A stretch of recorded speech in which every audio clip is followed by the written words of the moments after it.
Nah, jadi memang ketika Anda punya usaha kayak kecil, usaha kecil, mikro, ya usaha kelontongan atau kaki lima, itu dan ingin terdaftar di pemerintah bahwa Anda itu memiliki usaha, sebagai bukti bahwa Anda memiliki usaha itu bisa diikuti alur yang saya sampaikan di video ini ya, untuk bisa mendapatkan NIB dan bisa mendapatkan izin usahanya.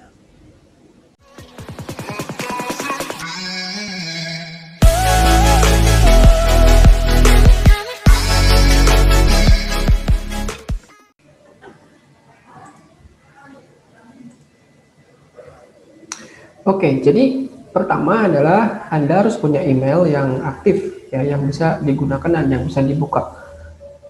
Kemudian yang kedua adalah buka URL ini ya, oss.go.id. Setelah ini dibuka, maka di sebelah sini, bagian sini ada tombol daftar atau masuk, tinggal diklik saja. Setelah diklik, maka yang keluar adalah tampilan seperti ini ya. Ini tidak bisa diisi dulu, jadi yang harus Anda klik adalah di sini dulu ya, daftar.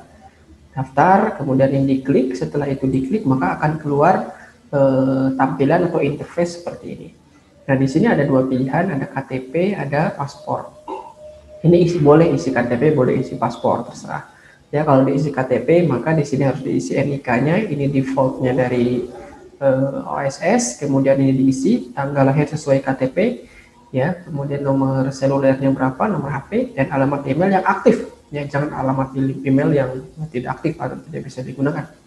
Kemudian masukkan kode yang ada di sini, ya, misalkan di sini Pontianak atau kota-kota besar lainnya. Dan di sini dicetak ya, saya mengerti dan menerima syarat dan ketentuan penggunaan sistem OSS.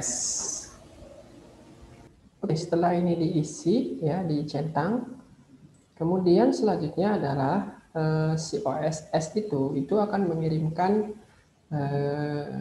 email ya ke email yang tadi kita isi di bagian sini ya. Nanti dicek emailnya ya. Nanti ada kiriman email seperti ini.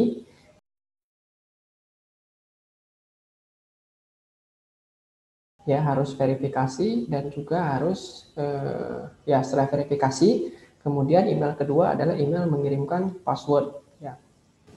Nah, password itu kemudian diisikan di sini. Jadi di sini, bagian sini itu bukan password si email ini ya. Misalkan password di Gmail-nya itu adalah aku ya, tapi kemudian password dari OSS-nya adalah beda lagi nanti. Nah, yang diisi di sini adalah password yang dikirim dari OSS ya. Kemudian ini ditulis kembali, di sini ada kodenya, Payakumbuh misalkan ditulis ulang. Ya, setelah itu jangan ke daftar, tapi ke login. Ya, sekarang kita sudah mulai masuk ke login. Nah, setelah login itu posisinya nanti akan ada tampilan seperti ini ya. Tampilan seperti ini. Nanti kalau misalkan untuk pendaftaran baru untuk IUMK, izin usaha mikro kecil, ini diklik di permohonan, kemudian diklik di UMK, di sini nanti disorot saja. Kemudian nanti ada NIB ya. Kita akan daftar NIB-nya terlebih dahulu di sini. Oke, ini diklik. Setelah selesai ini diklik ya, nanti tampilannya adalah seperti ini. Ya. Ada data profil, ada data usaha, ada komitmen prasarana usaha, ada draft NIB dan izin usaha, kemudian ada output NIB dan izin usaha. Ini semua diisi ya, ini semua diisi, tidak terkecuali ya. Ada apa saja di sini, nama pemilik usaha. Beberapa sudah default, jadi tidak usah mengisi karena sudah diisikan langsung oleh OSS-nya. Tapi kalau misalkan belum, ini diisi ulang, ya. Sampai di sini tulis kekayaan bersihnya berapa, ya di sini ada keterangannya juga. Nah, di sini ada NPWP, bisa wajib, bisa tidak. Kapan NPWP itu wajib? NPWP wajib ketika kita ada melakukan kegiatan ekspor. Jadi apakah Anda akan melakukan kegiatan ekspor di sini? Maka ketika kita klik di sini kemudian jawab iya, maka NPWP wajib diisi. Tapi ketika kita ditanya apakah Anda akan melakukan kegiatan ekspor, jawabannya tidak, maka NPWP tidak wajib diisi. Setelah ini selesai semua, maka simpan dan lanjutkan. Nanti kemudian akan masuk ke data usaha di sini ya. Nah, Ini data usaha, layarnya seperti ini tampilannya. Ini diisi, misalkan nama usahanya apa, frozen food.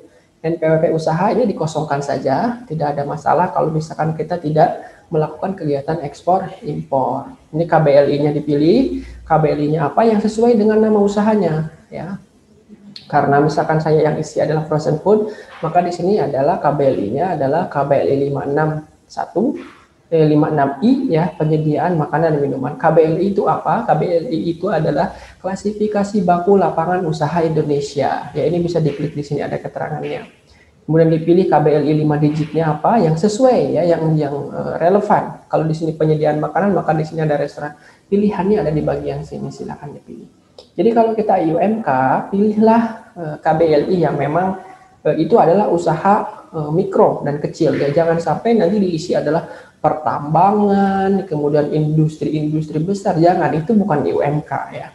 Jadi jangan menyalahi peraturan, jangan menyalahi ketentuan. Nah, ini sarana usaha yang digunakan, misalkan apa aja sih alatnya, kurang lebih seperti itu. Misalkan ada freezer, alamat usahanya di mana ditulis di sini ya. Nah, setelah selesai masuk data usaha, maka nanti yang keluar adalah seperti ini. Ya, seperti ini keluar. Tadi kan isi frozen food, KBLI-nya di sini, ini daerah usahanya itu sudah ada, ya. Nah, ini tinggal diklik aja, ini diklik di bagian sini, kemudian diklik selanjutnya di sini, ya. Klik selanjutnya nanti masuk ke draft ya. Nah, ya. Oke, sorry. Jadi setelah ini nanti di bagian bawahnya itu ada lagi satu tahap. Dengan ini saya menyatakan bahwa kelengkapan data yang saya isikan benar dan valid. Ini dicentang, kemudian proses NIB dan izin usaha. Ya, setelah diproses maka ini yang keluar ya. Selamat, NIB ada, telah terbit. Bisa dicek di sini, cetak NIB-nya, di sini cetak izin usahanya. Izin usaha ini adalah izin usaha mikro kecil ya. Preview izin usahanya, di sini ada QR code-nya. Cetak NIB-nya ya. Jadi selesai, itu saja ya, simple banget, tidak ada yang sulit ya. Yang penting kita mengikuti semua peraturan di sini, dan yang paling penting adalah kita punya email yang aktif.